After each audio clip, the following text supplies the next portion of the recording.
Ladies and gentlemen, please welcome Jade Kennedy.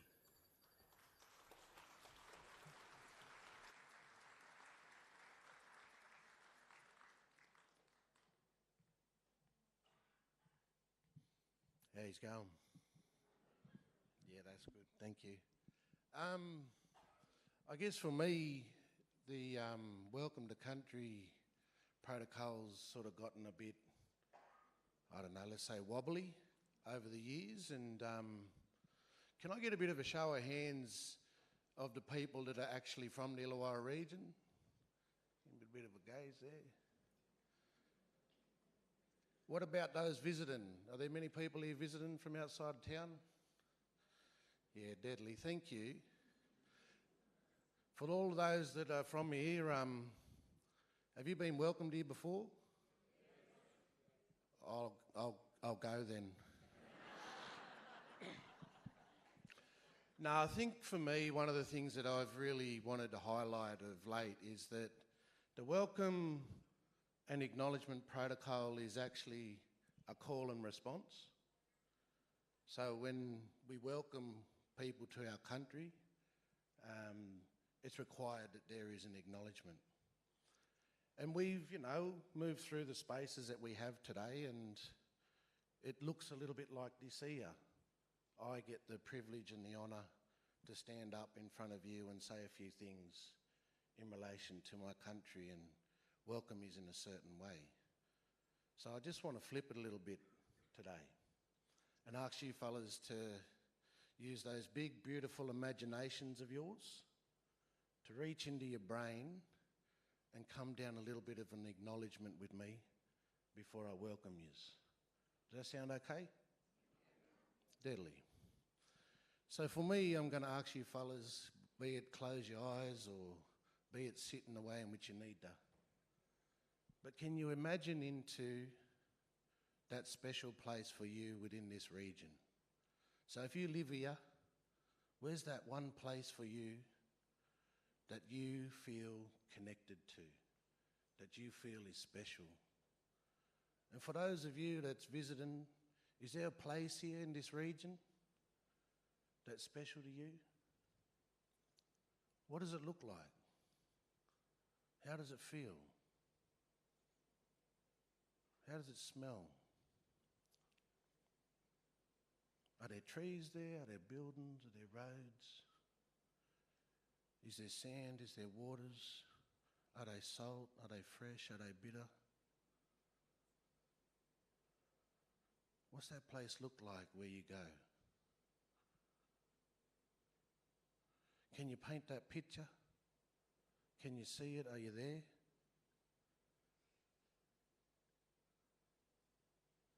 And now, fill it with all the people that you love. Bring all those people that you love and that you care about, bring them there. And what is it you fellas do together in that special place of yours? Eat from food, sharing yarns, laughing, playing cards, having a charge. What is it that you do? And what are the stories it is that you share? And how far back do they go? How long have you and those loved ones of yours been visiting there? And what are all the things that you share that you've done there over the many years and times that you've been building a relationship with that place that you know?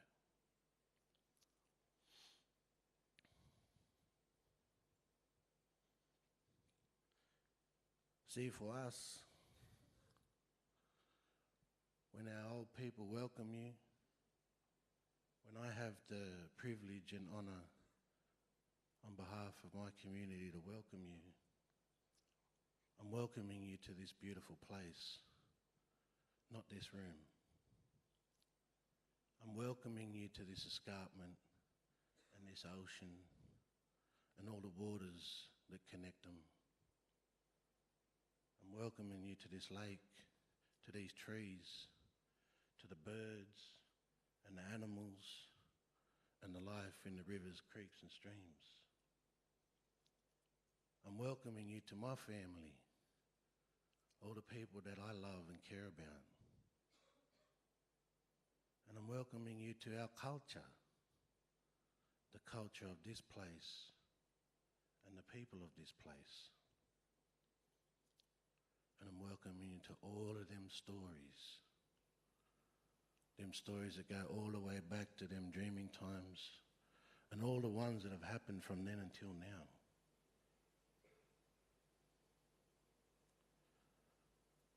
We welcoming you to the deep and intimate relationships that we have with our place and our people and our culture and our stories. And your response is to acknowledge our place and our people and our culture and our stories. And the most respectful way for you to do that is to be able to share your special and intimate relationship with this place and your people and the culture that you hold within this place with your people and the stories of how you've come here and been here and shared this country as you do. So when we come up here and we welcome you, there's not always the opportunity for you to acknowledge, but there's always an opportunity for you to use those big, beautiful imaginations of yours, yeah? And share that call and response. So we say Yulunga, yeah, and we say that 3 times. That's our protocol. We say Yulunga, Yulunga, Yulunga Labu. And that is welcome, welcome, welcome you to me. Welcome to the land of Guri, to the land of Biribiri, to the lands of Warrabindi Nandagari. That is welcome to the lands of the sea eagle, to the lands of the humpback whale, and to the lands of the red-bellied black snake. In welcoming you fellas, we acknowledge our old people, everything that they've done and everything that they continue to do. For without them, we would not be here. They hold our stories. They've given us our dreams and aspirations. They've aligned for us the path that we are to follow. So we say, welcome you, mob. Thank you.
Explore beyond. Where's the...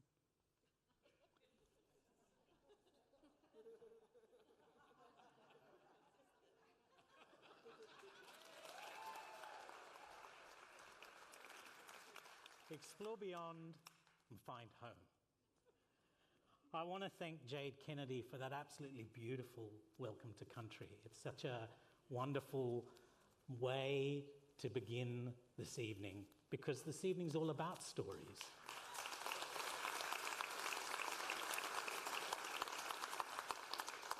Our company's name, Merrigong, reflects the Dharawal word for the beautiful escarpment in this region. And that's a landmark of supreme cultural importance. And this name serves as a welcome reminder that our venues rest on unceded First Nations land.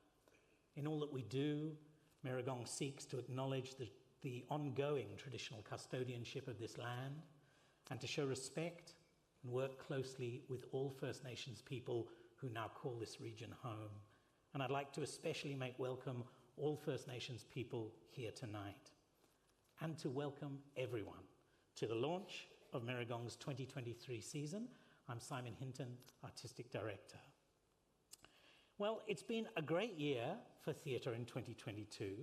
And while we've had some minor disruptions from things such as COVID and rain, it's been a joy to have you in our venues and together to enjoy some wonderful performances. And 2023 is going to be a cracker of a year here at Merrigong. In the last few years, through lockdowns and restrictions, we all got to experience a bit of isolation. And it's been a reminder of how fundamental it is to our human experience to connect beyond our own personal experience, to discover and interact with others, and in doing so to come to a greater understanding of our own selves. In a very tangible way, this is what theatre provides us, a window into the lived experience of others, through which we can learn and empathise, and sometimes, most importantly, just sometimes catch a glimpse of ourselves and realise the essential unity in our human diversity. And that's why in 2023, our season invites you to explore beyond and find home. But first, some exciting news.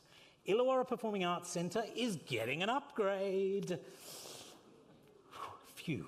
Next year, the building will be 35 years old, and while we've had some rolling upgrades through those years, this will be one of the biggest works projects undertaken. For this exciting and much-needed work to happen, the building itself will be closed for 5 months, from the 21st of December this year to the end of May next year. Now, that doesn't mean that Merrigong won't be open. The shows will go on. We will be making great use of the Wollongong Town Hall, presenting a number of shows in a special intimate theatre mode. For those of you who got to enjoy Sunshine Supergirl in that space recently, you'll know just how great and flexible the space can be for theatre. We learnt a lot from doing Sunshine Supergirl in the Town Hall space and have designed a theatre mode that will have one slightly larger rate seating bank than the 2 that we had for Sunshine Supergirl, with just 1 row on the flat floor, not 2 like we had for Sunshine Supergirl, which I know meant some not so great sight lines for some patrons, but still allowing for wheelchairs and no step access for mobility impaired patrons. So this configuration will be used for a number of shows in the first part of the year, and it allows both for an intimate drama space to be created and for great sight lines. While the IPAC building is closed until May, our company offices will also be located at Town Hall, with a counter box office operating normal hours, Monday to Friday from 10 a.m. to 4 p.m. at Town Hall, and as per usual, prior to shows. On reopening IPAC in June next year, we can look forward to vibrant, refreshed interiors, improved accessibility for all, a new air conditioning and heating system, hopefully that has more than our 2 current settings of Arctic or tropical. Is it cold tonight in the theatre? I don't know. Yeah? We've got it set on Arctic, don't I? We hope you'll enjoy our programme at the Town Hall, and then we hope you'll come and celebrate with us as we reopen our Merrigong home in June. Of course, as well as Merrigong season shows, there'll be a range of other events at the Town Hall during the IPAC closure period, including, in February, the Wharf Review Looking for Albanese. We know how much many of you look forward to the Wharf Review. It isn't actually part of our Merrigong season next year, so you won't find it in the brochure. However, it will be on sale from early December, and all 2023 Merrigong season ticket holders who have subscribed or renewed by then will receive a special discounted ticket offer and priority booking period. As long as you subscribe or renew by the end of November, you'll get that in December. And that's just one of many such special ticket offers to non-Merrigong season events that our season ticket holders will receive throughout the year as we look to further develop the benefits of being a Merrigong season ticket holder. I should clarify, the Wharf Review will be in the Town Hall in its normal seating configuration, not in the intimate theatre mode we have planned for Merrigong shows. Now, I want to start this evening by talking about Merrigong X, our artists program. This program has gone from strength to strength in recent years, with artists developed through the program going on to great success nationally, and many works that have gone through a Merrigong X development process going on to be produced as main stage works or have successful seasons and tours to other venues. This year, we experimented with season ticket holders being able to include shows from our Merrigong X season in your season ticket packages. And I know many of you did do that and enjoyed some terrific new theatre this way. But a feature of those shows in the Merrigong X program, something we've been experimenting with for a few years, is a pay what you feel after the show ticket scheme. And we want our season ticket holders to be able to fully participate in that. So for 2023, you'll be able to reserve your spot at any of the Merrigong X shows as part of the process of booking your season ticket, but you won't pay anything up front for those tickets. Like the rest of the audience for Merrigong X events, you'll be invited after the show to pay what you feel. It's an ongoing experiment in the audience engaging with theatre not as a commodity, but as a vital collective experience, and learning to think about the value of art and reward artists appropriately, rather than being told what the experience is worth. Now, to give us an update on Merrigong X and to tell us about the Merrigong X shows for 2023, please welcome Merrigong's Artistic Development Manager, Leland Keane. Out of the darkness you come. So, I've got one too this year. Look at this.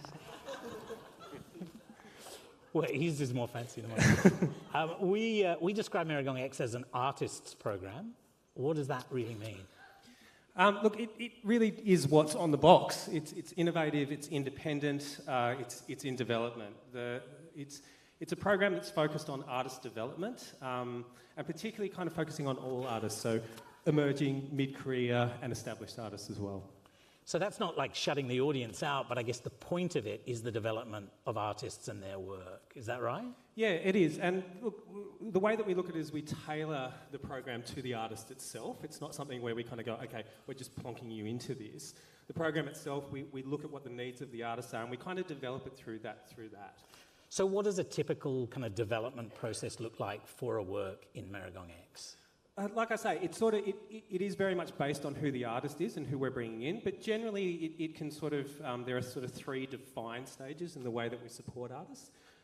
Through kind of paid presentation and development, which are some of the works we're going to talk about tonight. Then through sort of paid development, which doesn't have a public outcome, but spends time within the building itself with the resources that Merrigong have to develop the work. And then sort of just development, which really focuses around space, resource, dramaturgy assistance in that kind of space.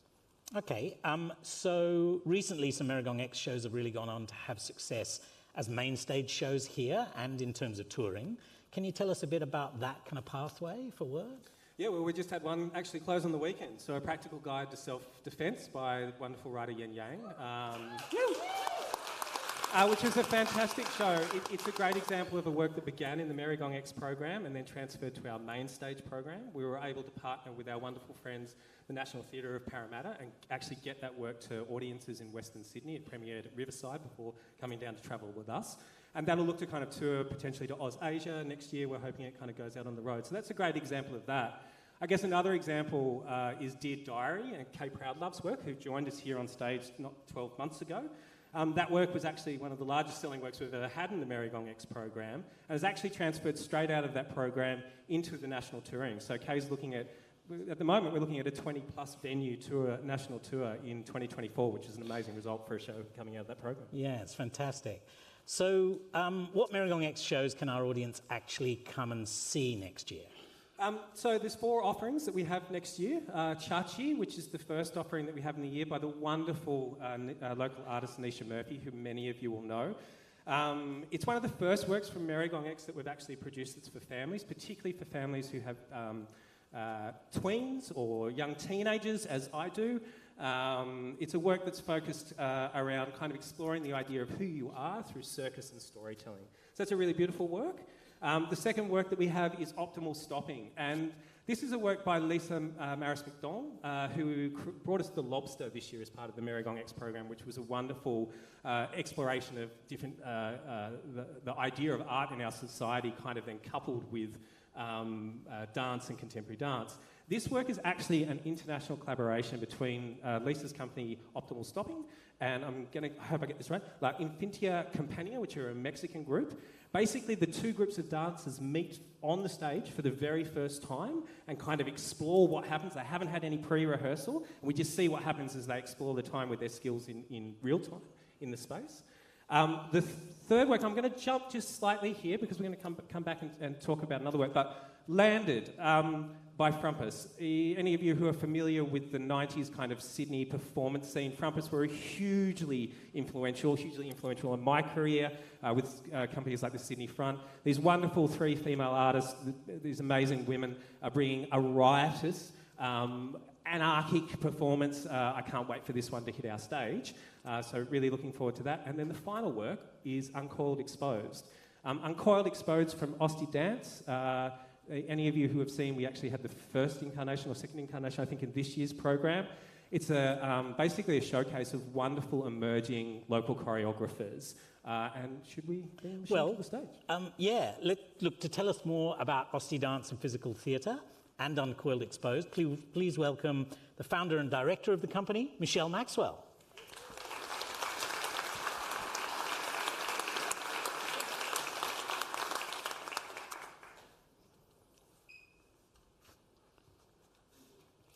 Like a dancer.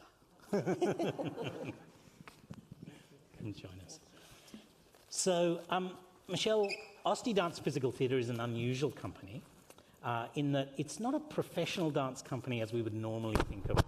It's a training company. What does that actually mean? So, yeah, Osti is a developmental company for 17 to 25-year-old contemporary dance and physical theatre artists. Our primary goal is to bridge the gap between full-time training, tertiary education and a professional career in the theatre. We get dancers apply, we hold auditions each year, so it's run exactly the same as a company to give young dancers that full experience of what it's like to be in a professional company, because many of them just have stars in their eyes and think it's all wonderful. And so, but we're a little different from some of the other organisations that cater to that age group in that we have a strong focus on production and performance opportunities. And pre-COVID, we'd have 2 local seasons and then we would tour interstate, and our dancers would have the opportunity to perform 1 season 3 times over. And that's where the growth is for our dancers, and that's a big point of difference for us, and a huge experience personally and professionally for the dancers. What does that mean, Michelle, I guess, for Osti Dance and those dancers to be part of a program like Merrigong X? Merrigong X is huge for us, for the company itself. It's also very special and near and dear to me. As you know, the show it was originally just Uncoiled, and the show is named after a very close friend and former student who was killed in Thailand. And her name is actually the letters of Nicole. Her name's Nicole Fitzsimons. The letters of her name are jumbled up in the word Uncoiled. So, one, it's carrying on the tribute to Nicole and Nicole's legacy, but it's so valuable to the company artists to work with a variety of different choreographers in very different styles and through that developmental process. and it's we have company members that can apply and be awarded or given a residency. And so in that case, you've got company dancers working with company dancers with their peers, and that's a very new experience too. That's valuable for both sides, and it's also the work and the level of work involved in creating a piece is massive, and for young choreographers to find out, like to go from the initial stage, the concept, to the development, to the staging, and to see their work actually realised on the stage is massive. And it's something that's becoming increasingly difficult for independent artists to be able to do. So we talk about Uncoiled Exposed being a choreographic platform. What does that actually mean? How do you find the choreographers? So we launch well, people have to apply. So we put it out there for choreographers 18 years and over to apply. It's open to emerging and mid-career choreographers. So we've had said in the past, we've had choreographers that may have just left Sydney Dance Company and they decide they want to choreograph and they've never done it before. So it's actually, they're learning all over again, and several of those have said to me, Michelle, this is just so valuable for me to one, be with, work with committed and dedicated dancers, and to have a space, to have a studio space to work in is massive for them, and again, to see their work realised. So the platform just, it gives them the whole beginning to end of what you have to do to create work. And from that, I guess that's from the sort of dancer's experience in terms of where that sits. But from an audience experience, what does the audience take away from Uncoiled Exposed? What's that journey? Like any contemporary dance performance, I compare contemporary dance to contemporary visual art. It's very much a personal thing, and you could have 20 people see the same show and get something completely different out of it.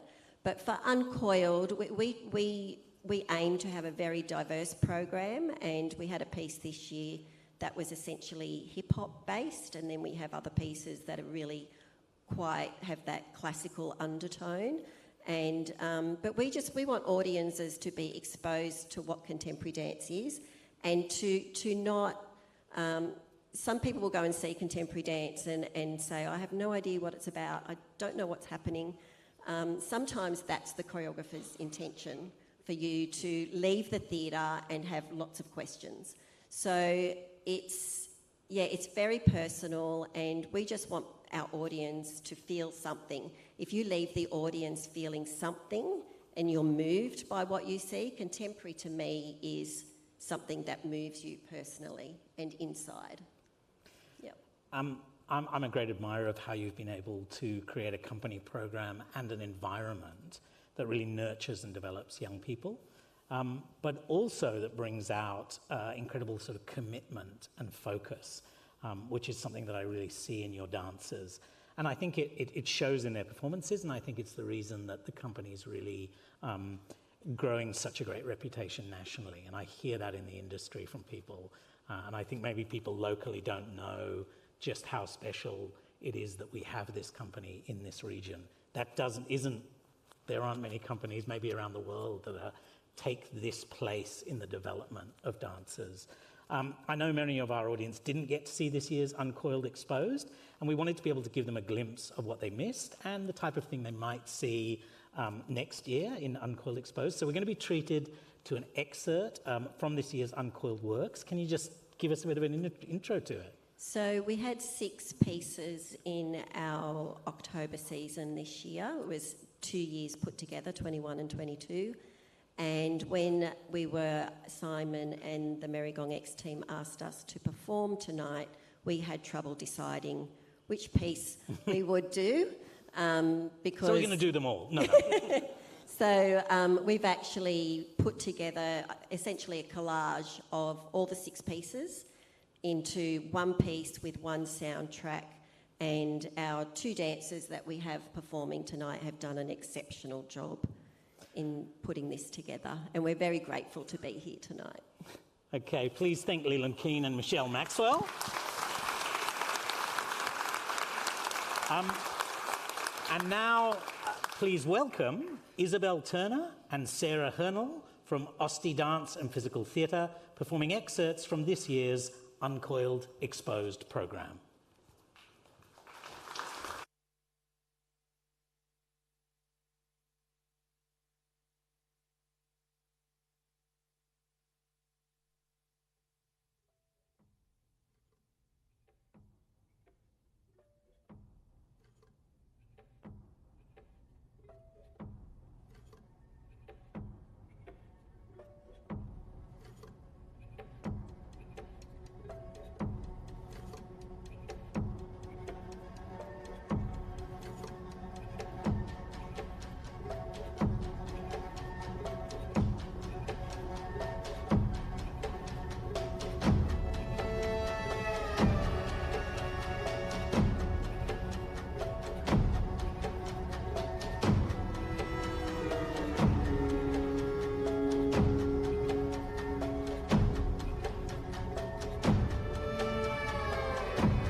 Thank you so much, Isabel and Sarah from Osti Dance and Physical Theatre.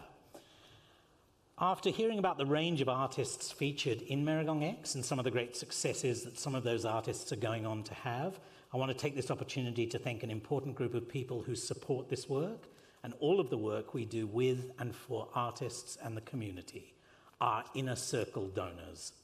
Our Inner Circle donors are individuals who have donated more than $250 in a calendar year.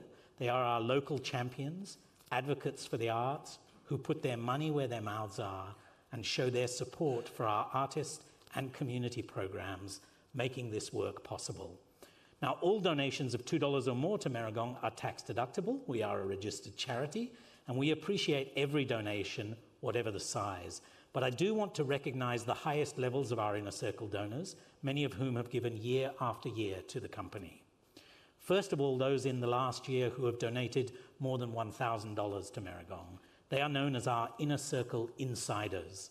Ainsley Lamb and Ronald Brown, Angela and Steve McRae, Barry Sexton, Bruce Walker, Drew Fairley, Elizabeth Elliott and Kevin Marston, Emily Simpson, George and Rada Millwood, Harry and Pamela Bassett, Jane Franklin, Michael Davies and Chris Gage, Pauline and Rodney Doyle, R. MacDonald, Warwick Shanks and Sharon Belshanks, and 3 anonymous donations.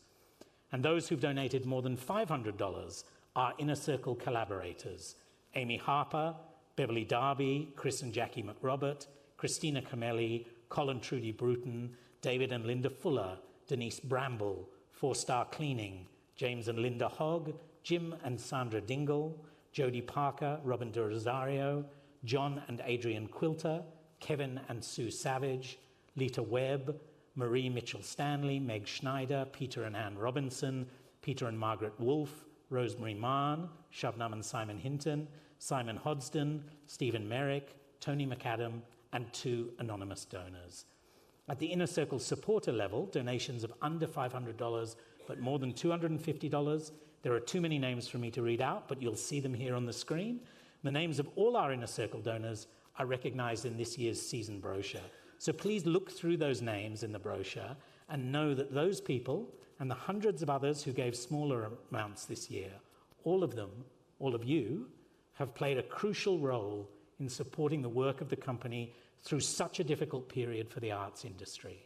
Thank you.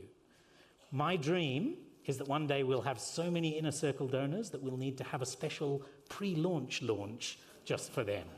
So if you didn't see your name up here tonight, have a think. Let's add it this year. Tonight, our Inner Circle donors are sitting in premium seats, specially reserved for them, and will receive a gift following the launch as a token of recognition for their support. Now, before we take a look at some more of the exciting shows we'll see next year, I want to recognise some of our key community partners. Community is at the centre of everything we do at Merrigong. Our goal is to build and sustain strong and meaningful relationships with individuals, groups and organisations across our local community to meet our aims for inclusivity, diversity, access and opportunity. We work with a wide range of local organisations to develop specific arts-based programs, as well as to provide subsidised community rates and event support for the use of our spaces. These include the Disability Trust, Beyond Empathy, Vision Australia, Kumadichi United Aboriginal Corporation, Woolyoonga Indigenous Centre at UOW, the South Coast Writers Centre, Green Connect, and Wollongong Conservatorium of Music. You can read more about our work with these important local organisations in our season brochure. So, let's hear some more about some 2023 shows, specifically those for kids, families, and schools. We've got a range of programs to support young people to explore our venues, experience professional, high-quality theatre, and engage in a range of fun activities, workshops, backstage tours, and more through discounted school group bookings and student group season tickets, and through Passport to Performance, our program of subsidies for socio-economically disadvantaged public schools. In 2023, we hope you'll consider bringing your children or grandchildren to the theatre outside of their school visits, and our brochure highlights recommended ages for each show to encourage you to consider making theatre going a family activity. To tell us more about what's on offer for young people at Merrigong next year, Please welcome Merrigong's Program Manager, Penny Watts.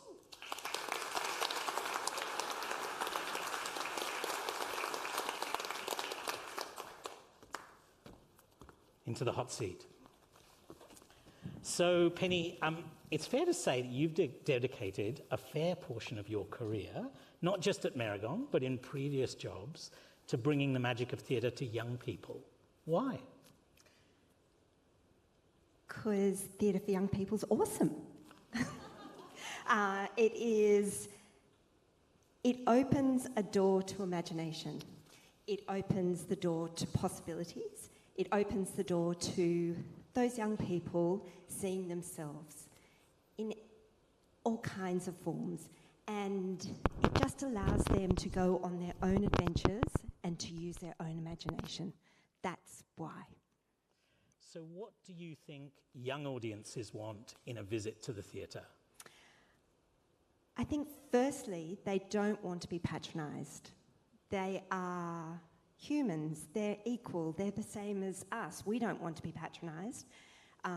They want to be taken on a journey and they want to be able to use their imagination. They want to laugh, they want to cry, they want to feel. So tell us about the shows that you've programmed for young people next year. We've programmed Just again because we couldn't do it in 2020, we couldn't do it in 2021, so finally we're getting to do it in 2023. This is Just live on stage. That's correct, and it is Just is a series of short stories by Andy Griffiths and illustrated by Terry Denton, and it's just tricking, just scary, all of those stories put into a piece of theatre that is just lots of fun and silliness and will just make the children squeal with delight. And it should have come up on that screen. Oh, there Hopefully. it is. We'll go to the next one. So the next one, this one is in school holidays. So the next one is Hiccup in the Year.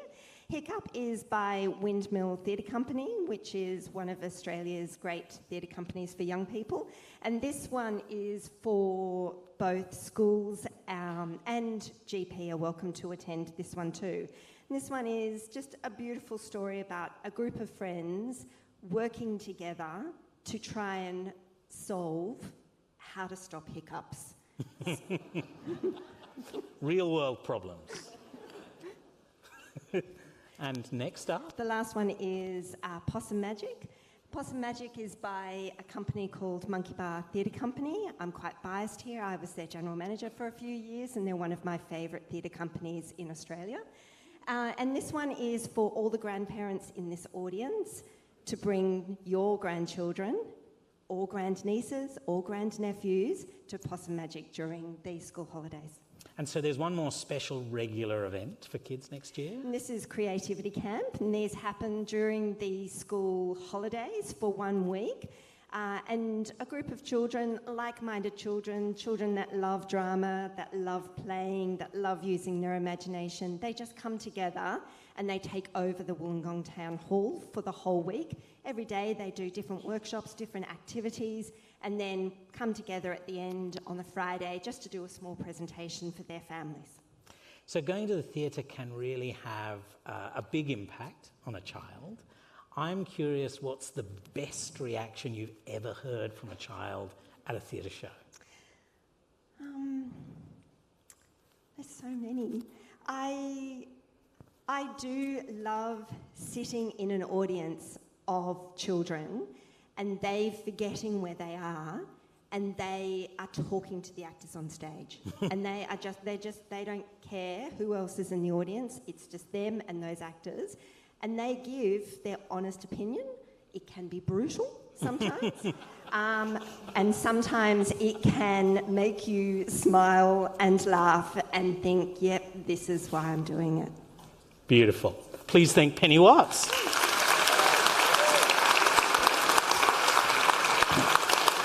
So, in 2023, a Merrigong season ticket will again provide the best value and the most convenient way to make sure you don't miss out on any of the shows in our main stage season.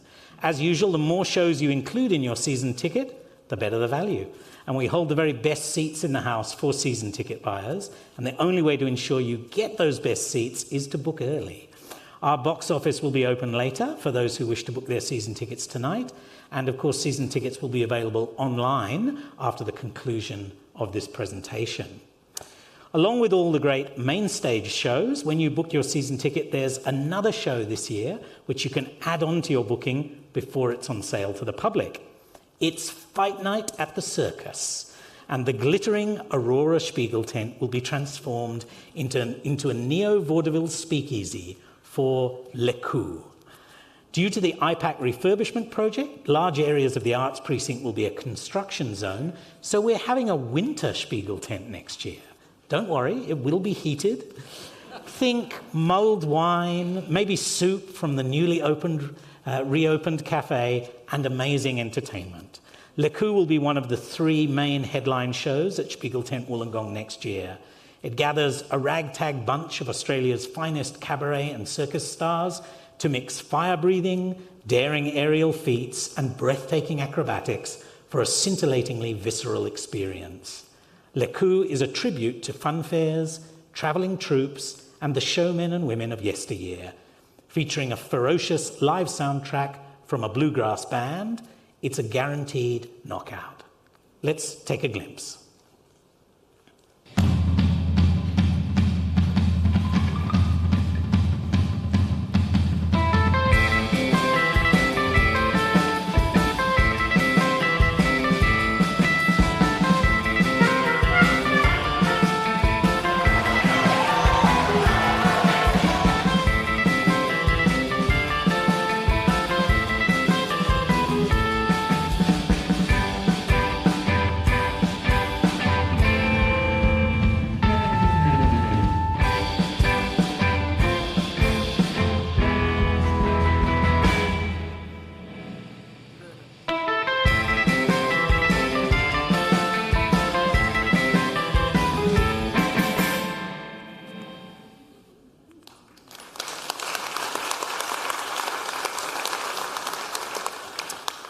Now let's look at the 11 shows that make up our main stage season next year.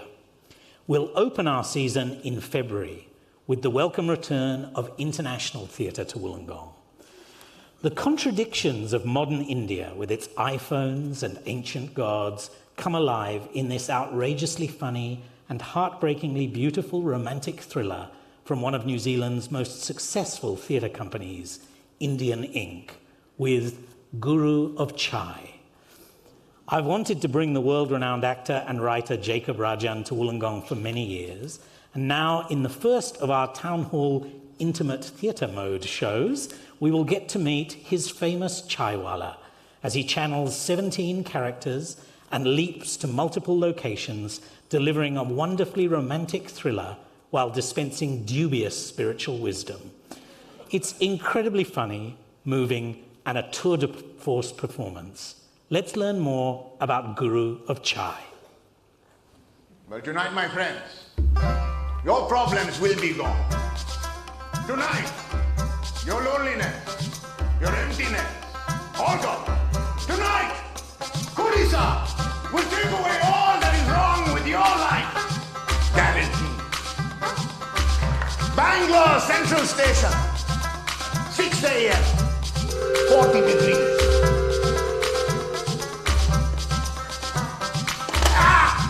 And I, Kurisa, behind my chai stand. Let me tell you a story.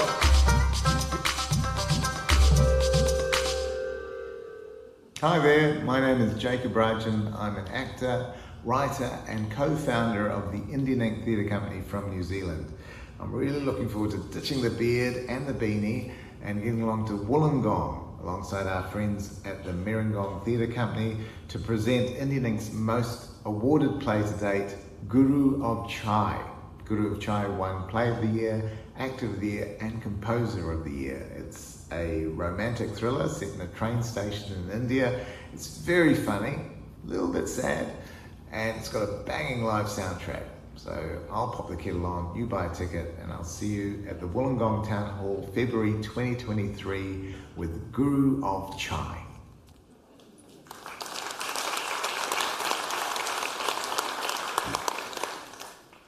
It's a story about boys becoming men and one singer finding his voice. Threaded throughout with soul-stirring a cappella gospel hymns performed live, it's a coming-of-age drama deeply infused with African-American culture, legacy, and hope. It is Choir Boy.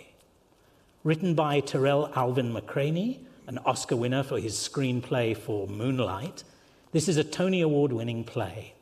I was lucky enough to see the Broadway production in New York in February 2020, just before the world went to hell in a handbasket. And as soon as I heard there was to be an Australian production, I was determined we should bring it to Wollongong. It's a compelling, moving story set in the confines of an elite African-American boys' school. And in March, it will fill the Wollongong Town Hall with the most glorious gospel singing. Let's hear more from the directors of this Australian premiere production. Hi, my name is Zinzi Okenyo, and I am the co-director. I'm Dina Dimitriadis, and I'm the co-director as well. It's a gorgeous story. At the end of the day, that's the main thing. It's got a lot of heart, and what's stunning about it is the way in which it mixes live theatre with music, a cappella music, and singing. And we're really excited to kind of bring this play to life. It's a coming-of-age story, so it's really, I feel like that element when you're watching people, when you're watching characters really move through tricky times in their life, and for these boys, the play is very specific in that sense. It's set in a prep school. These boys are coming of age, dealing with their identity, sexuality, who they are. I think that's really, really relatable, not only for a specific community, but also for everyone. And I think music also brings in people in a very particular way, that unexplainable thing that happens when you're hearing voices together. You know, we're living in such complicated times, and I think that there are so many pressures on identity and what forms and informs your identity, and I think what's great about it is seeing how they're juggling all these various pressures, but ultimately just trying to, live their lives and get to the truth of what they stand for. Well, our writer Terrell is one of the most breathtaking minds at the moment, and a really wonderful human, but also a really interesting and bold artist. And the opportunity to take this work, which has been on Broadway and has been performing in America, and bringing it here, as I said, for the premiere is quite a special thing. The music is entirely a cappella, which is incredibly unique. So it is a musical, but not in a way that I think people have seen. All male voices and just the rich texture of that. It's within the gospel landscape, so very just emotional and warm and full of passion. Without the music, it becomes a different play. It is that a cappella gospel that really sets this piece apart.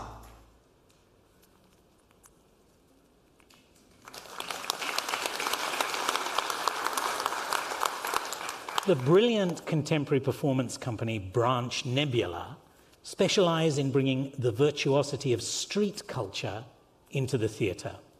The world premiere of their adrenaline-pumping new work will take place in the Wollongong Town Hall in April. Airtime. In Airtime, skate ramps tower over the audience, propelling BMXers, skaters, dancers and parkourists with extreme speed and height. A stunning mix of precision and anarchy, breathtaking stunts and movement unfold to a pulsating electronic music score. Being a world premiere, we can't yet show you any video of Airtime, which has only recently had a creative development period. But I wanted to give you a taste of some of Branch Nebula's other work to give you a glimpse of the movement and energy that this work will bring.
Beginning as a popular Wollongong-based performance collective and now nationally recognised, Regroup mash theatre and movie making together to create something immersive, irreverent and inherently live.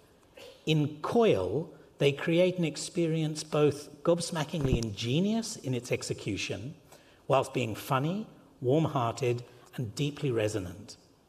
Coil reflects upon the joys, perils and pitfalls of nostalgia and how we grapple with goodbyes. The show endeared itself to audiences at the Sydney Opera House this year, and now in what will be a newly refurbished IPAC, it's time to take Wollongong back to the glory days of video stores before they were killed by streaming. Inspired by the highs and lows of pop culture and the near-to-home closure of Leading Edge video store in Thirroul, here's a taste of Coil. Hey, we should make a movie.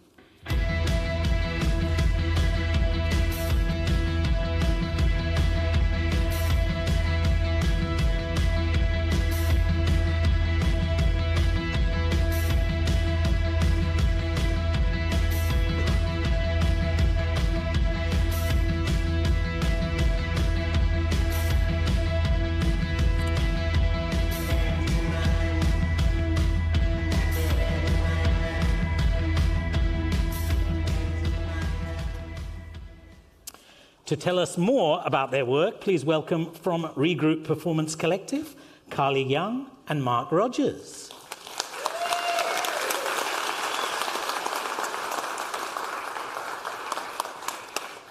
Welcome.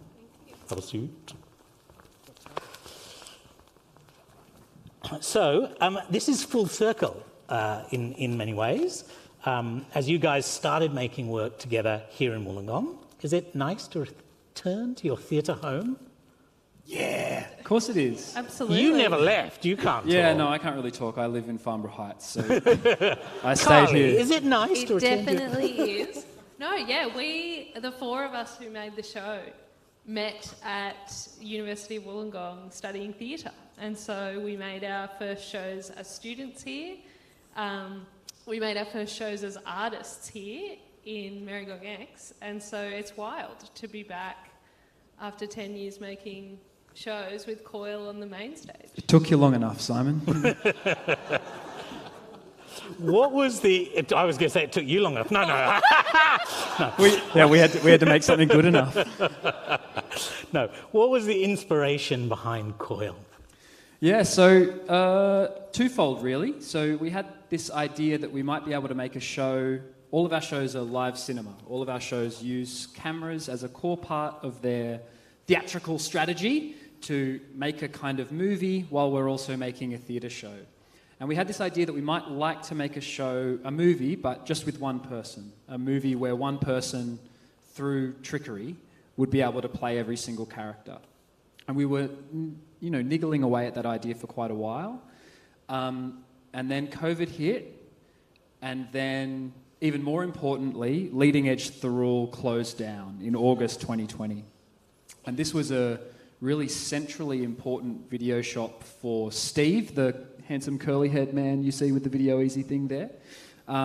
He grew up in Thirroul. He's a core member of our company, and the closure of that video store sort of, came to lead us to reflect on lots of different things that we might have lost in our past. And so that's kind of where the idea for the show stemmed from.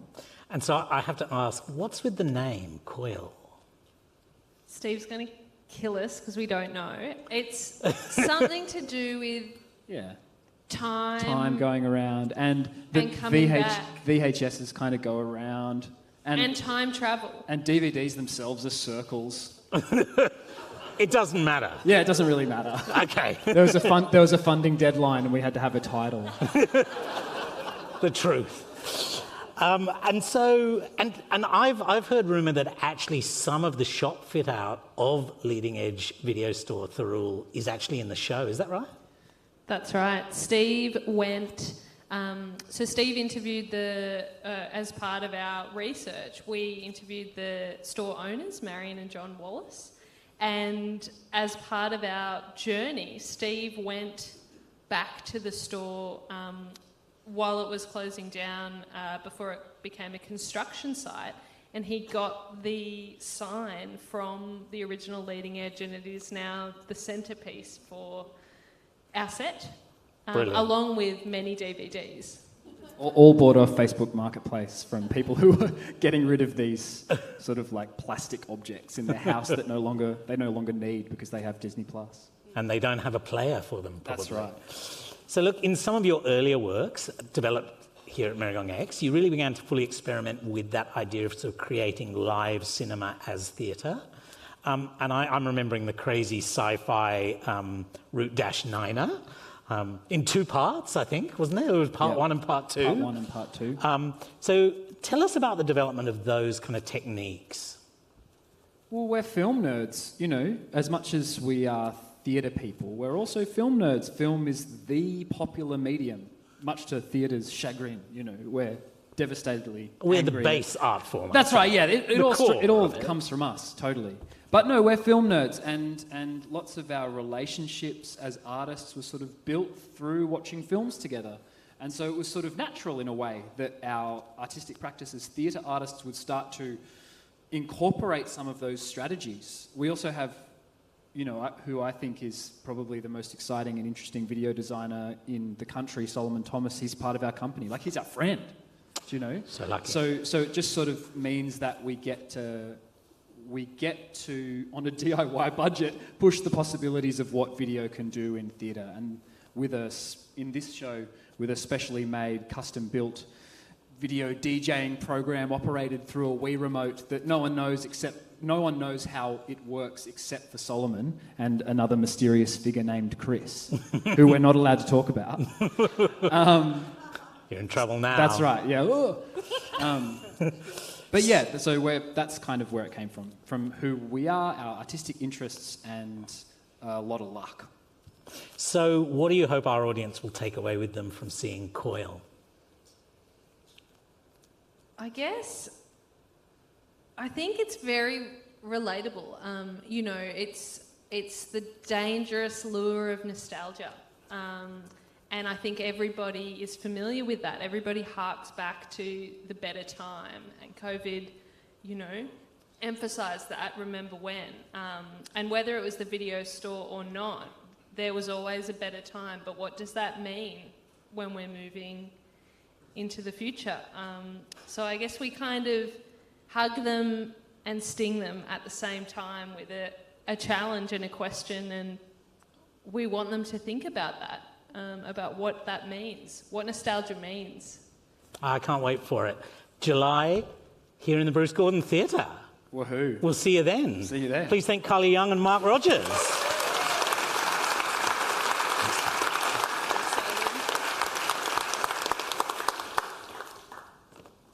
It's a conversation that will never be silenced. An issue that is at the heart of who we are and who we could be as a nation.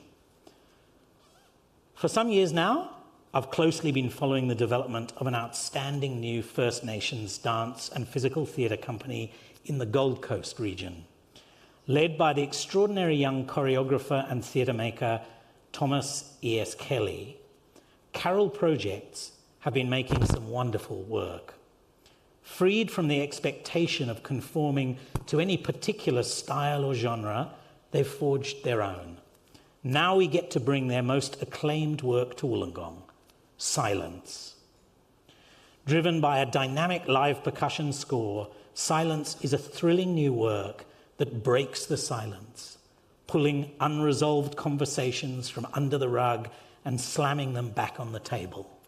It's moving, beautiful, humorous, and demands to be heard and seen. Let's find out more about Silence. Jingarilwala. My name is Thomas E.S. Kelly. I'm a proud Minyabul Yugulbear, Wiradjuri, and Niva Nawati man. I'm co-director of Carol Projects, and I'm the choreographer, writer, director, and one of the performers inside of our work, Silence. We're so excited to be bringing this work that I am very proud of, to Wollongong in August 2023. It's really such an important work and so powerful to me, talking about the conversation of a treaty, about what the relationship between First Nations Australia and the Commonwealth of Australia could be, and continuing that conversation that has been happening since the time of the first ships coming to Australia.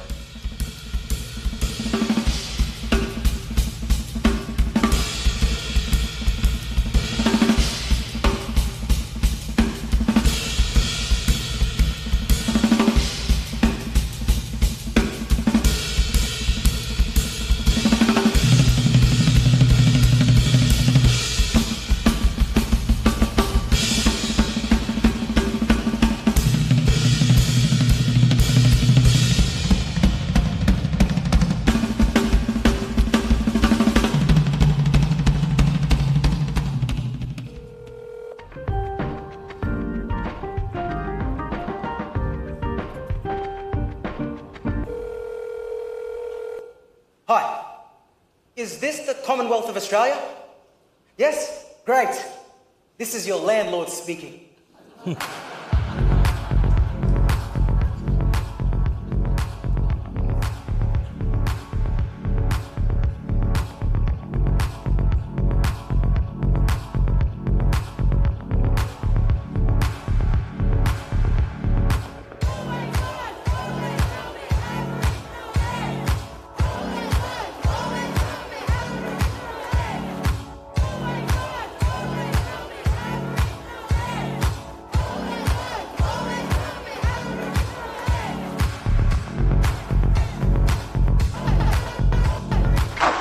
Curral is a Yugambeh, my grandmother's language, word that means everything. Because we at Curral will use everything we need to use to tell whatever story needs to be told. Focusing mainly on dance, we also use theatre, projection, animation, music composition, physical percussion to tell our story. And we started Curral to be a response to the lack of opportunities for First Nation artists. There isn't many opportunities to dance for First Nation choreographers, to tell First Nation stories. This kind of work, the kind of work that Thomas makes, has not been possible before. And now he dares to think of it and dares to put it together. I think the audience is ready for this kind of work. The audience has become more sophisticated. They will recognise themselves in those works, and that's when art is at its most effective. So really excited to be bringing it down south from where we are. We're based on the Gold Coast, and I'm really looking forward to coming to your community and being a part of all of the things there. And yeah, Yahweh Bugabeh for having us. So excited to be coming down. August 2023. Yahweh.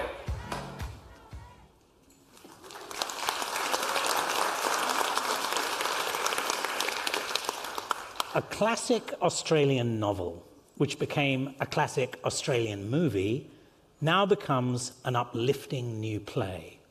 The gripping and controversial novel catapulted Colleen McCulloch to international fame, and the film did the same for a young Mel Gibson.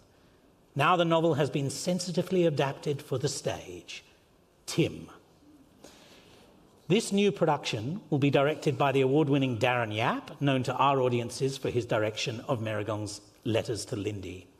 In Tim, an unorthodox relationship develops between Mary, a career-driven business executive in her mid-50s, played by the incredible Jeanette Cronin, who you'll remember for her extraordinary depiction of Lindy Chamberlain in Letters to Lindy, and Tim, a handsome 25-year-old labourer with a mild intellectual disability.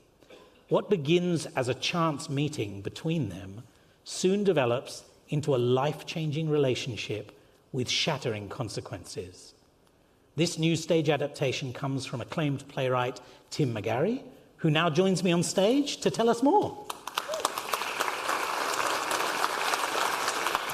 Hello. Thanks for having me. So, Tim. Tim. Why Tim? I mean, why Colleen McCulloch's Tim? Well, There are several reasons. I grew up in a house with a mother who was a great reader, still is a great reader. And in the 70s, this was written in 77, I believe it was, and she was reading The Thornbirds. And I remember as a 13-year-old lying on the couch, when everyone else was playing cricket, I was flicking through The Thornbirds. And I thought, I was 13, I thought, oh, that's a good read. And then she was reading a book called Tim. And of course, my name's Tim, and I thought, oh, I wonder what this is about. So I flicked through Tim, and I read Tim. And it's one of the few books, and I've done this several times, I have this habit when I really love a book, I start reading it, and then I read it again, straight away.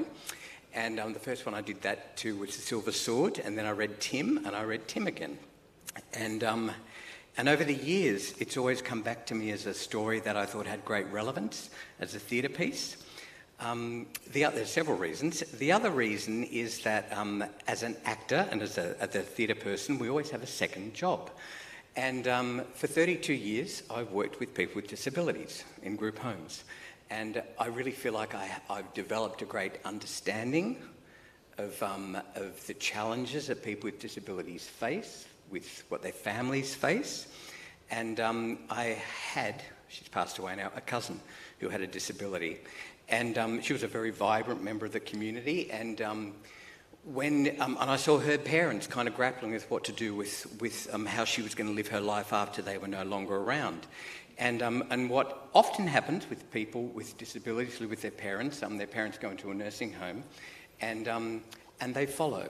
And so Catherine, my cousin, lived in a nursing home in her 40s, and I just felt as a society we can do better.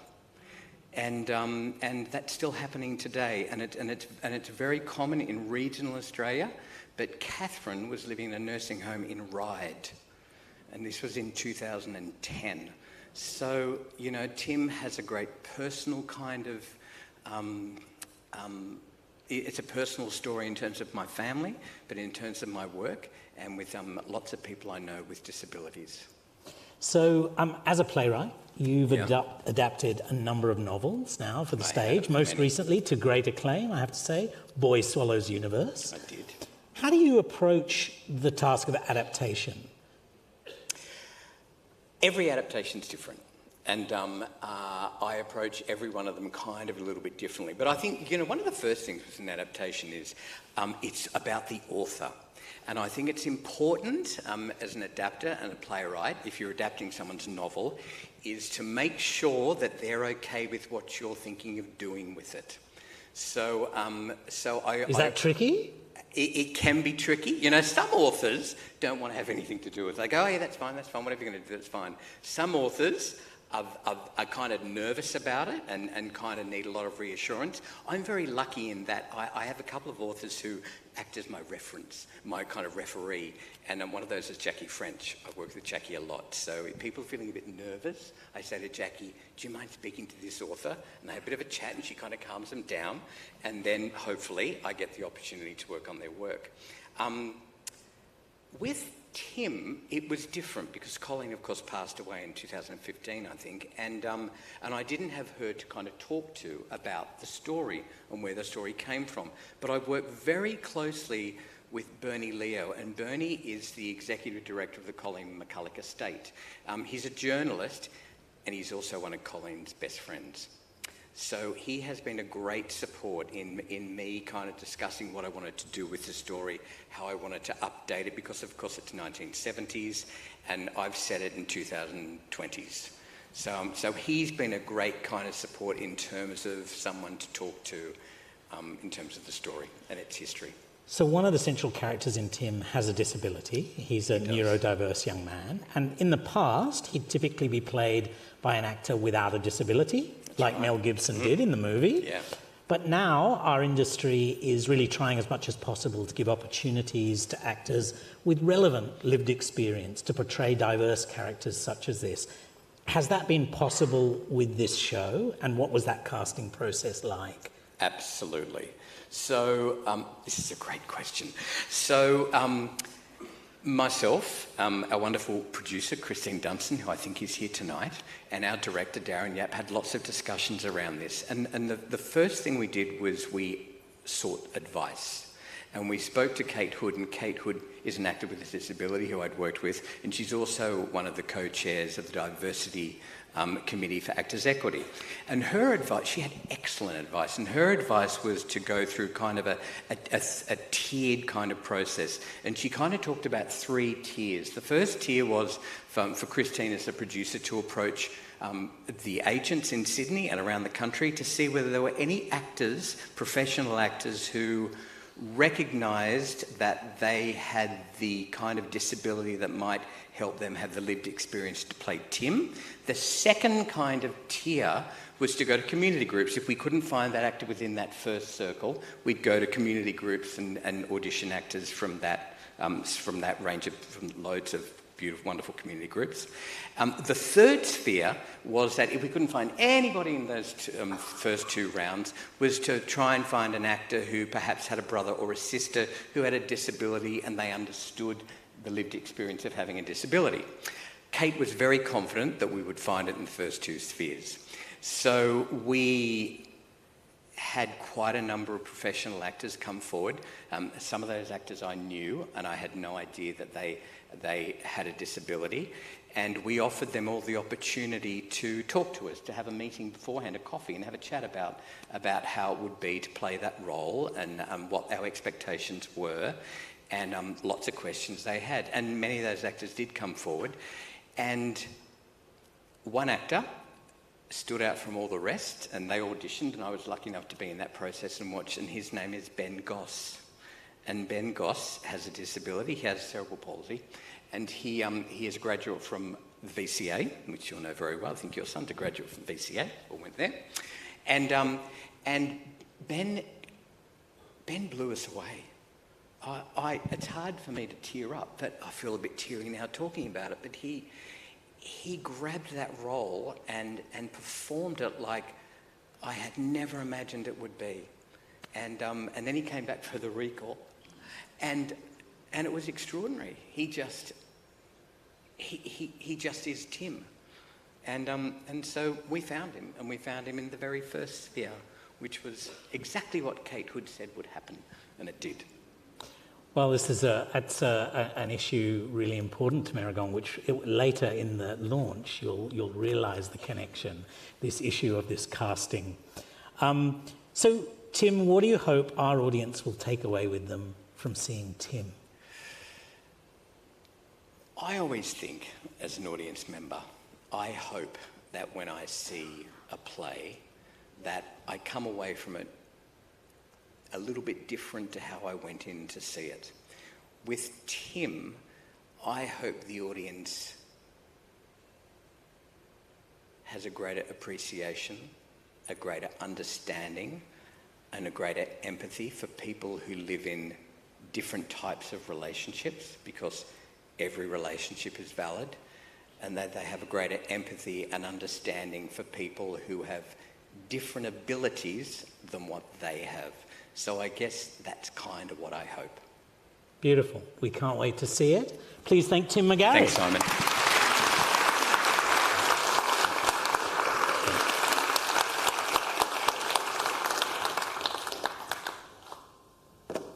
We tried to bring you this one in 2021, but then we were shut down again. But I'm so delighted that this show will get to Wollongong. It's a 21st century Australian comedy caught between 2 generations and 2 cultures. Following her nationwide smash hit Single Asian Female, Michelle Law brings her razor-sharp wit to a new work from Belvoir Street Theatre, Miss Peony.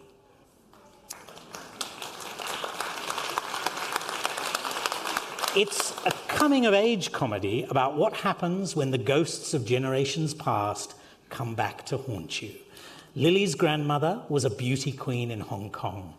She doesn't care that times have changed and that Lily lives in a new country and a new century. She sees that Lily's caught between worlds and wants her to enter the Chinese community beauty pageant, the highly competitive Miss Peony.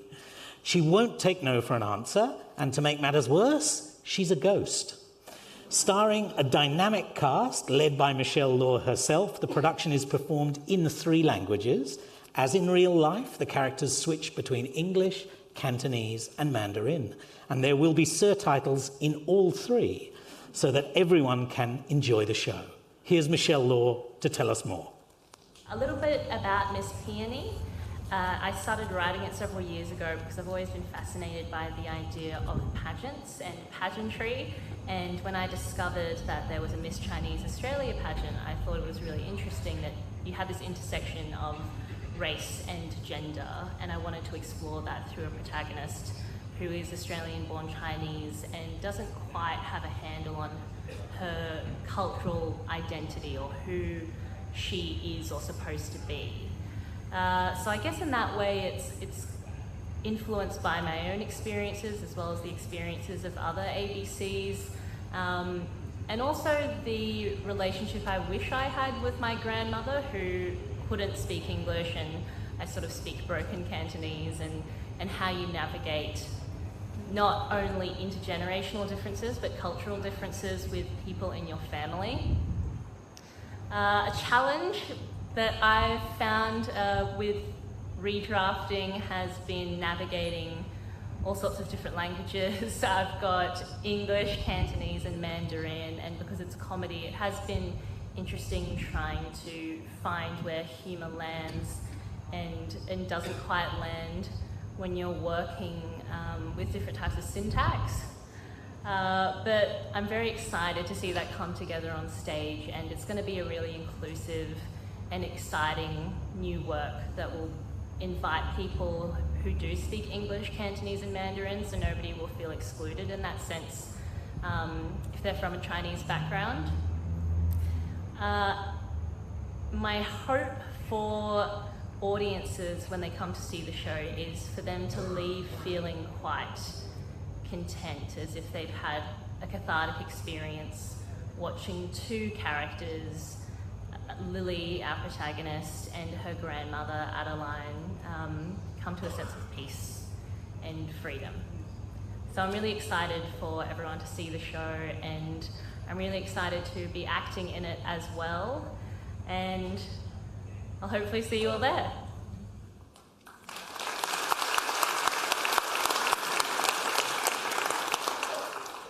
After their genre-bending hit, Trash Talk, in 2020, it's time now for the latest hilarious and thought-provoking work from the Strange Ways Ensemble, Merrigong's permanent company of neurodiverse professional actors. It's called Something That Happened. An international film company is undertaking a global scouting mission to cast a new musical film version of John Steinbeck's classic tale of Mice and Men. And the audition notice has found its way to the Strange Ways Ensemble in Wollongong. This could be their big break, a chance to hit the big time and for their dreams to come true. Set in the rehearsal room, the ensemble undertake their audition prep with individual research, self-tapes, and throwbacks to the golden age of Hollywood. This new work is inspired by the history of representation of people with disability in film. Filled with the Strange Ways Ensemble's trademark humour and energy, it's an imaginative exploration of the quest for fame and inclusion. To tell us more about their new work, please welcome from the Strange Ways Ensemble, Ethan Arnold, Ethan Green, and Malcolm Allison.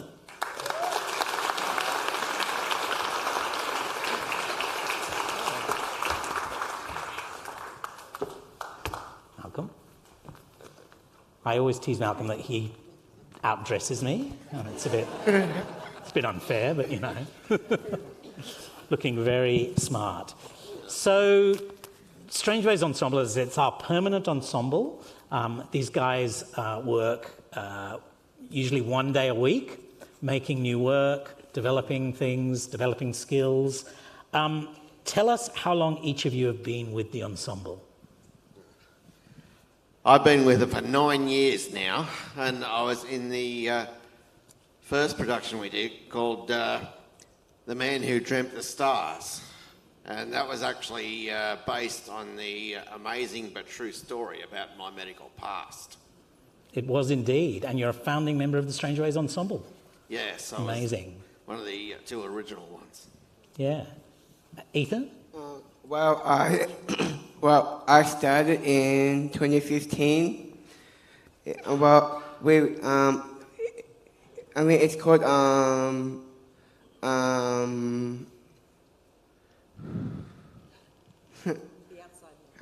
Outside Man. The Outside Man. Yeah. That was the 2015 show. Yes, it is. Beautiful. I joined up with the Strange Ways Ensemble in 2017, and my first stage show was Trash Talk. Fantastic. 2020. All three of those really great shows that I have fantastic memories of. So tell us what the best thing about being an actor is. Well, I've actually had interest in acting ever since I was a kid. And over the years, I've generated many natural talents to go with it. And many times I've been told that I should be on the screen. And why should a person waste talents if they've got them? Absolutely. Yeah, use them. Don't be a worthless waster.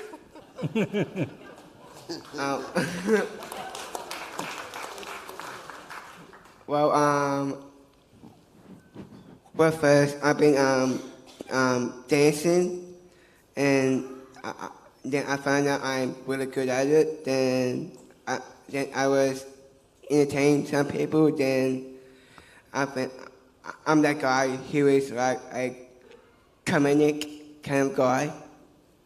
Yeah? You love it. Yeah. And Ethan? What's the Well- best thing about being an actor? To entertain people while also challenging yourself and playing roles of people that get represented. Beautiful. So where did the idea for this show come from? Something that happened?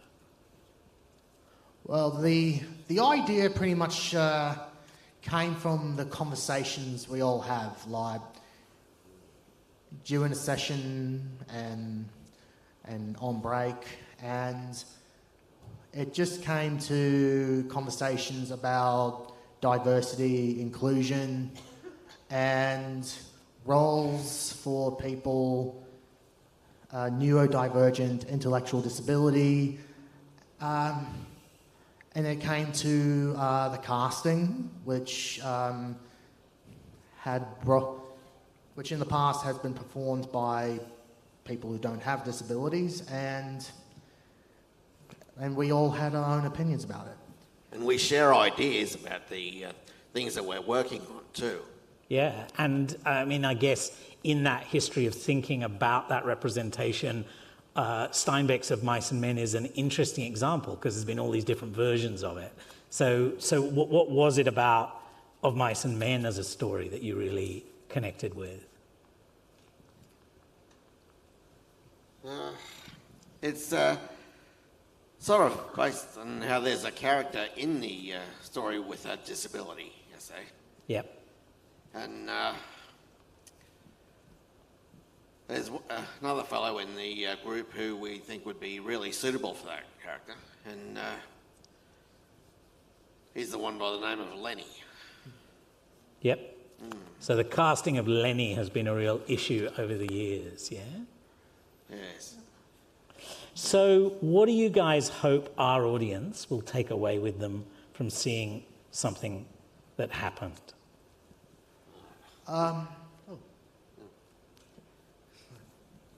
One thing we hope to see is, even though these days, this time of this age, people with disabilities are getting cast now in films and stage, which is very happy to know. We hope to give everyone the knowledge that we can do more than the roles that are available. We can perform as much other things than certain roles. And when it comes to playing the role of a person with a disability, if other actors without a disability don't have one, they've got no idea of what it is like to really have a disability. Absolutely. Which is a good challenge for them, actually. Yeah, great point. So I've got to ask you one more question. I know your shows are filled with very funny stuff, and you guys, I know when you're hanging out here in the cafe or whatever, there's a lot of laughs going on, there's a lot of jokes going on. So I have to ask, who's the funniest in the ensemble? Oh, well, I can answer that one. Yeah? I bet you can. Well, it's usually children, but we got two funniest is me and Malcolm. Oh, Sorry, Jordan, I think you got dissed there. Sorry, Jordan, but I love you, but in rehearsal, Ethan said it was out of three of you, but he's got rid of you, Jordan. Okay, so you're the umpire then? You're the ref? Who's the funniest? Me. He asked me! He's the ref, not you. Sorry. That's the problem. I can't pick one out of the two of these guys. They're both funny. They make us all laugh. Well, it's worse to me, so I'm the worst one, so. Okay, fair enough. Please thank Ethan Arnold, Ethan Green, and Malcolm Allison, the Strange Ways Ensemble.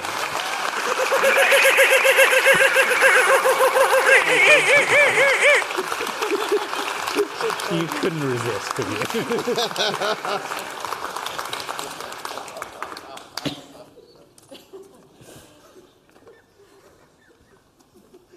It's hard to go after that. Okay. Visitors leave, right?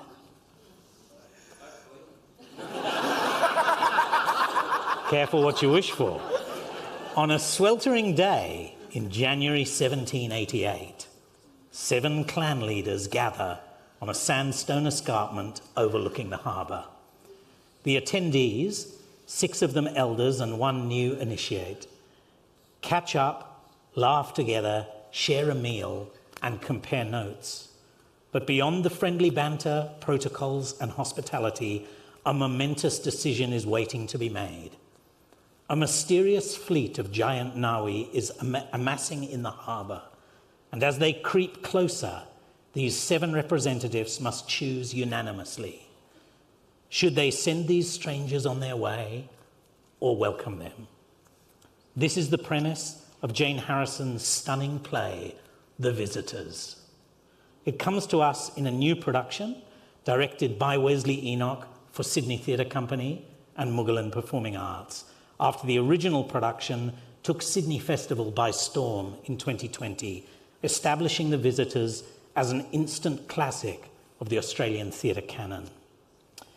Now, this is one of 2 First Nations works in our season next year, the other being Carol Project's Silence, which we heard about earlier.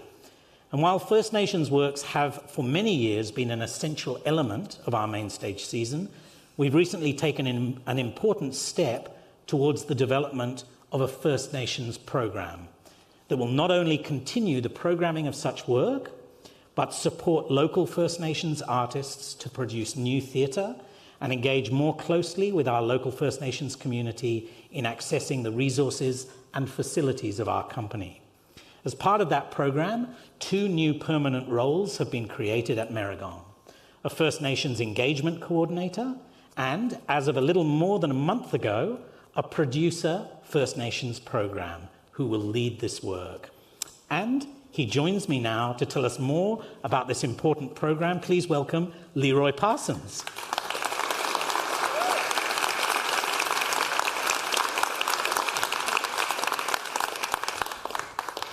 Welcome.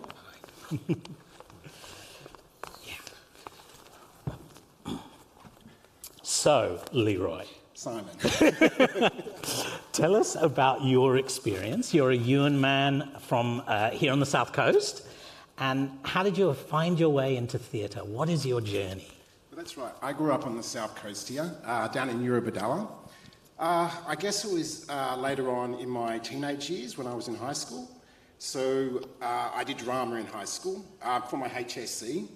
My drama teacher was very encouraging in terms of, to pursue acting, and so was my family. So in terms of doing that, my HSC, I found out about some courses and moved to Sydney for a bit, and then I found myself in Melbourne. So in Melbourne, I went to Swinburne University and did a course there. The course was Small Companies and Community Theatre. And that was all about how to create theatre shows. There was writing, lighting, the whole kind of mixed bag. But I still wanted to pursue acting. So I found myself at VCA, which is the Victorian College of the Arts, and I did acting there. And then from year 2000, I've kind of been doing theatre since, pretty much, acting.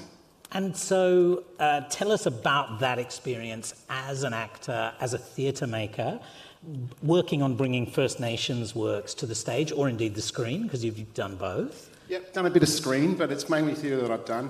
So I've worked a lot with First Nations theatre companies. So one theatre company that I have worked with quite a bit is the Ilbidjeri Theatre Company. That's the Aboriginal and Torres Strait Islander Theatre Company in Melbourne. So that's a lot of First Nations shows, writers, directors, a lot of touring to remote communities. I've also done with other theatre companies.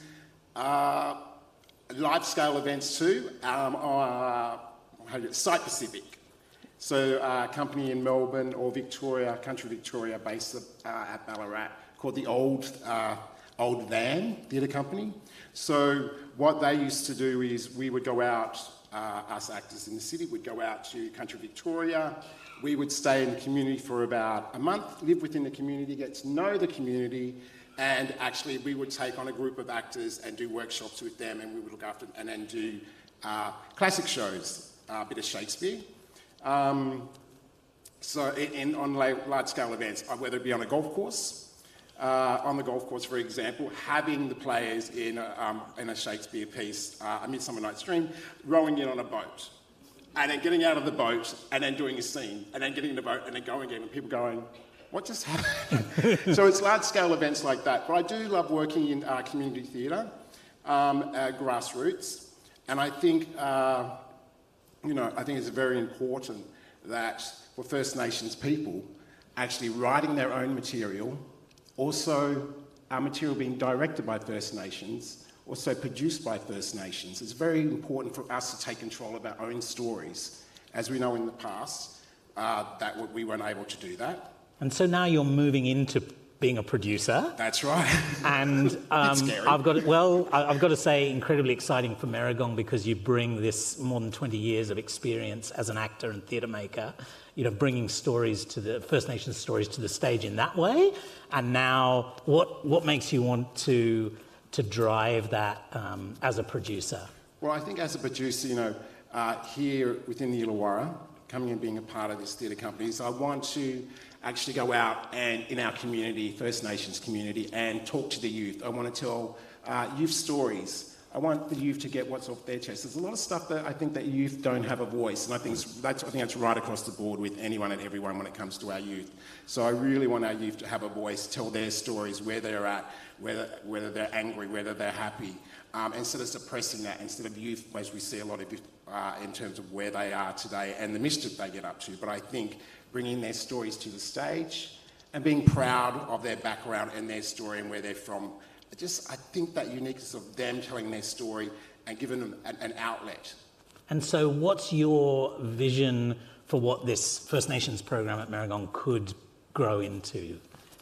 Well, I think it could be really big. I want to do the workshops. I want the youth to tell their stories. I also want elders in the community as well, our elders to tell their stories. I think it's really important that our elders get to tell their stories and pass their stories on. And what better way to actually getting elders in the community and tell their stories, put it on stage and for the whole community to see. I think it's also very important that when First Nations people write their own material and we see our own First Nations people up here on stage, we don't see a lot of that. And it's very important as an audience, our First Nations audience, come and see our stories here on stage and be proud of our stories. That's what I really want to achieve by being here as well. Yeah, so look, it's a great vision. And I know that you'll be looking far and wide at amazing First Nations works to bring to our audience, as well as the work being local, like the two First Nations works that we have for 2023. I want to talk a bit more about The Visitors, because I know that it's a work that you know very well, yes, having been in the original production as an actor. I was in the original production as an actor a couple of years ago. And so I thought that it would be great to talk with you about it, to invite the playwright Jane Harrison, who's with us tonight. So please welcome the writer of The Visitors, Jane Harrison.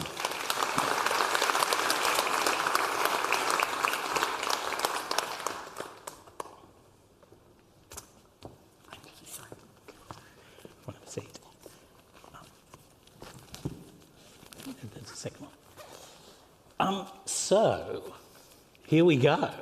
Can I just start by thanking Jade Kennedy for the beautiful welcome, and also I would like to just acknowledge that we're on the lands of the Dharawal people, because I'm a visitor to this country, so I just want to pay my respects to elders past, present and emerging.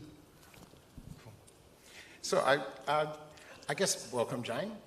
It's thrilling to have the new production of The Visitors in our 2023 season. Can you tell us about, where the idea for this piece came from, and also how long it took to develop? It took a long time to develop. I'm a very slow writer, but eventually they do get made. So I had the idea for this for many years, and then I first developed it in 2010, or 2011, so it has been a long time coming to the stage.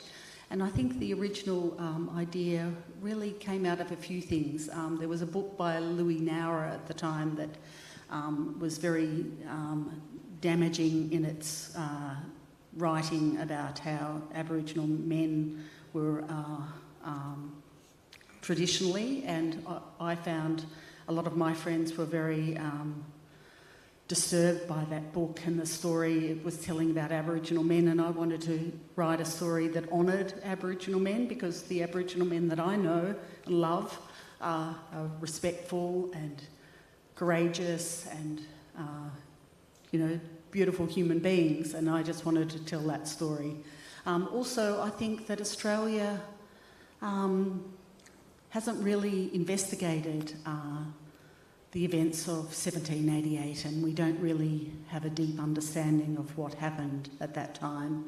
And I once read that every country has an issue that it hasn't quite resolved, and I think colonisation is our issue, and I think it's about time we all had a good look at it. So it's often said that history is written by the victors, and in this case, the invaders, whose accounts are the only written ones we have of these first encounters. So what drove you to reimagine this crucial occasion in our collective history from the Indigenous viewpoint, of which we don't have a record? Yes, we don't have a record, although the very first letter written in English by an Aboriginal man was by Bennelong in 1789, who wrote to Governor Phillips. So I haven't read that letter, but yes, I did a lot of research for this book, and obviously, as we were an oral society, we didn't have written records of the process of colonisation, so I had to read very much between the lines of all those first-hand accounts by the settlers. And I just really thought it would be fascinating to do it completely from the point of view of 7 Aboriginal people watching those ships arrive, and what were their thoughts. Cook had been there 18 years before, so they had some experience, and people had been coming and going, trading with Aboriginal people for,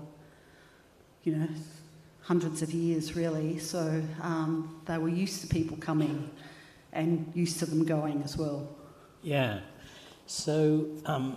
So in the original production of The Visitors, it was an all-cast male, or the all-male, and in this new one we know that there is one female so far that's been cast. Do you have any idea why Wesley Enoch, the director, may have changed, or what may be behind that? Yes, I haven't got an insight into Wesley's thinking, but there was some comments from the community that they wanted to see Aboriginal women represented as being elders and people of higher,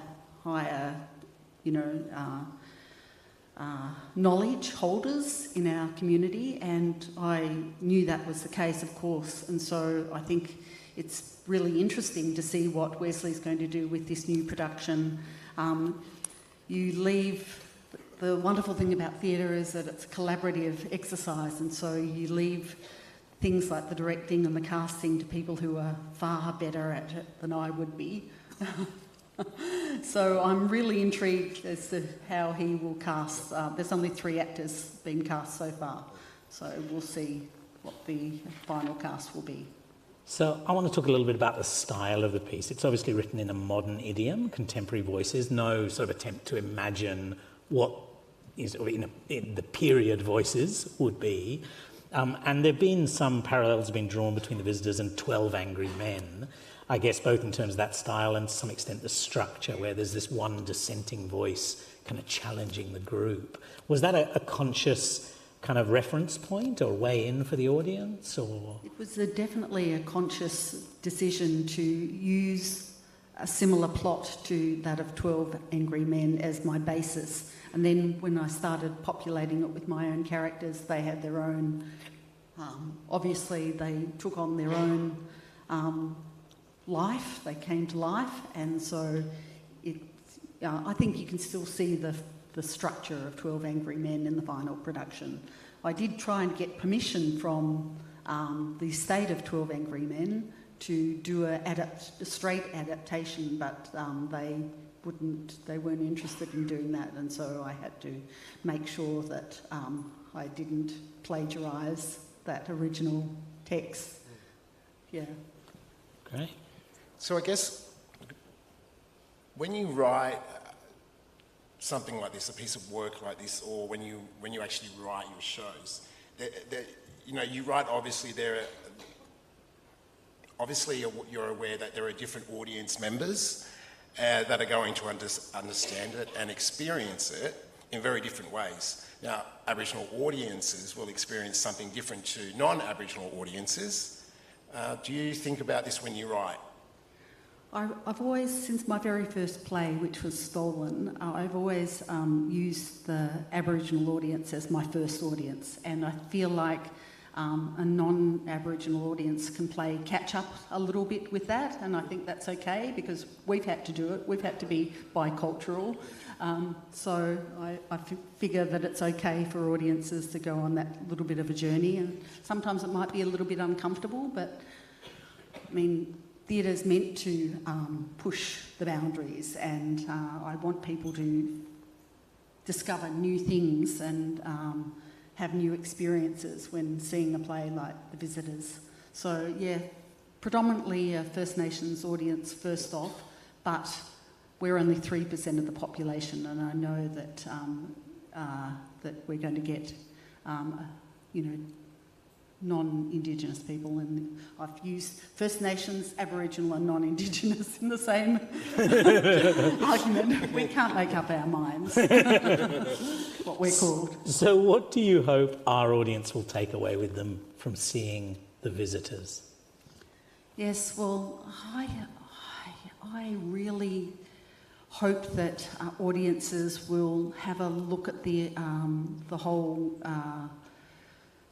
explore with the cast and this story the experience of 1788, January 26, because I think a lot of Australians don't really understand exactly what happened on Australia Day in 1788, and I think this is it's challenging, it's moving, but it's also hopefully very poignant, a way of exploring that issue together, and I think we're grown up enough as audiences to be able to look at those themes and explore them. Well, we can't wait to have the show here. Please thank Leroy Parsons and Jane Harrison. Thanks so much. Thanks a lot.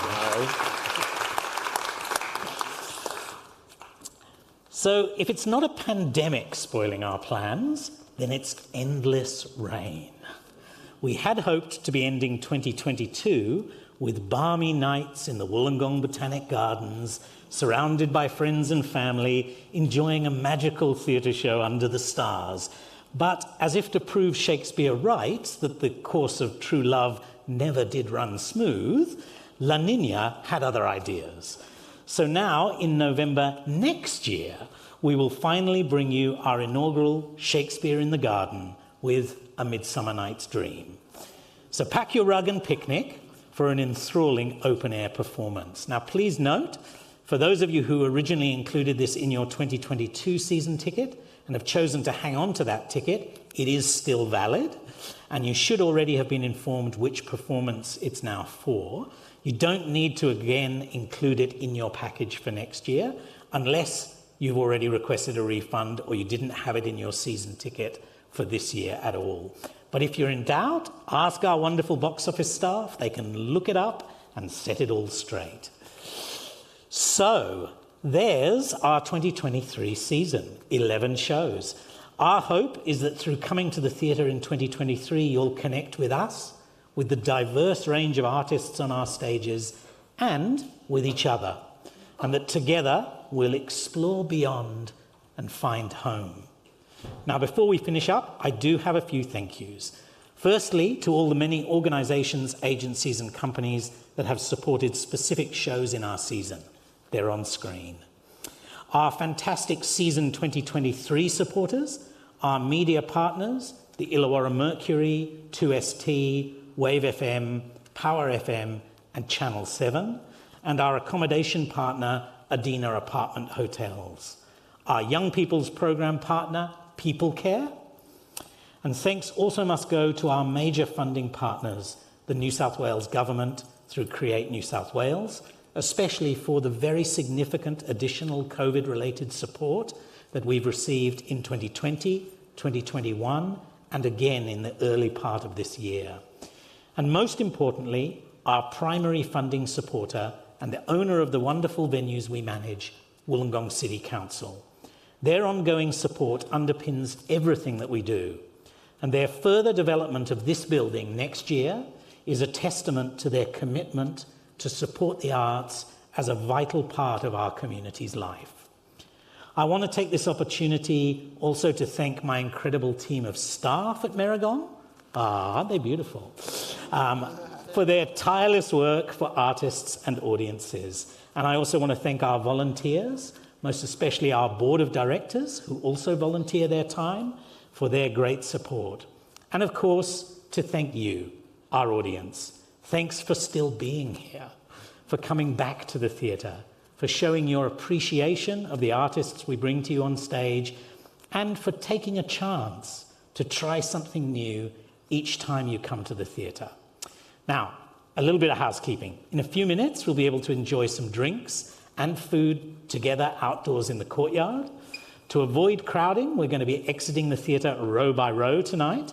So when we finish the show, please just take your time, remain in your seat until front of house staff indicate that your row can exit. As you leave the theatre, you'll be handed a take-home gift bag with the season brochure, and you can collect the special dining box and your first drink in the foyer as you make your way outdoors, where we can all mingle and enjoy music brought to you by the Wollongong Conservatorium of Music.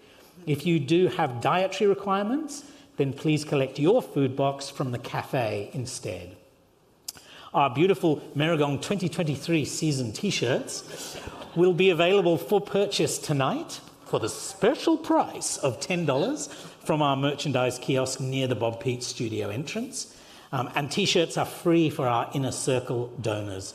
So please do head to this kiosk if you're an Inner Circle donor, give your name and pick up your chosen size.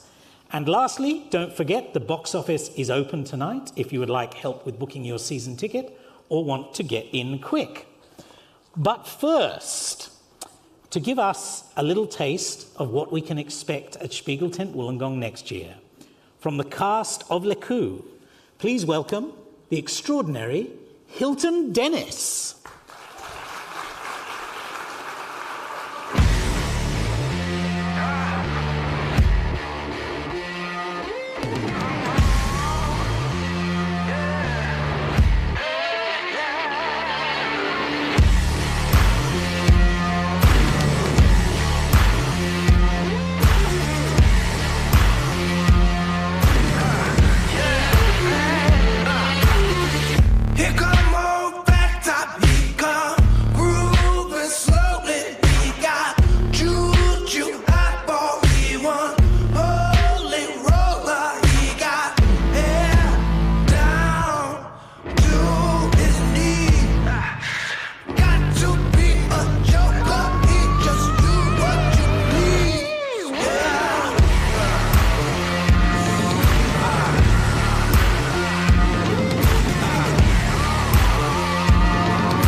He got mud and water. He want mojo filter. He said 1 and 1 and 1 is 3.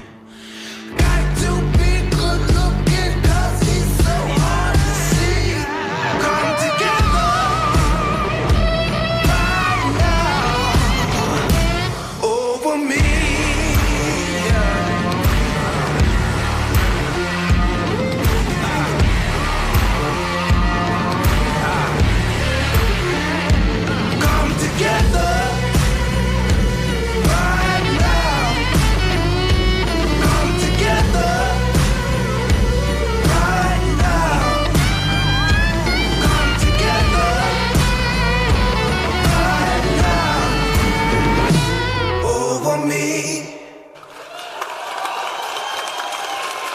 Ladies and gentlemen, please thank Hilton Dennis.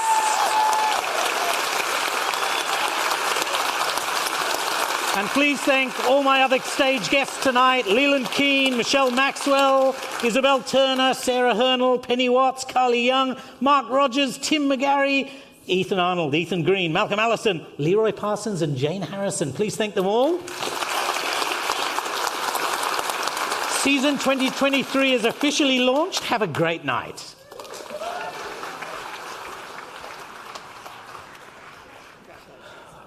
Ladies and gentlemen, we hope you've enjoyed tonight's 2023 season launch. We'll now do our staggered exit. Could rows E, F and G please make your way out the doors to the side 1 and 2. Thank you.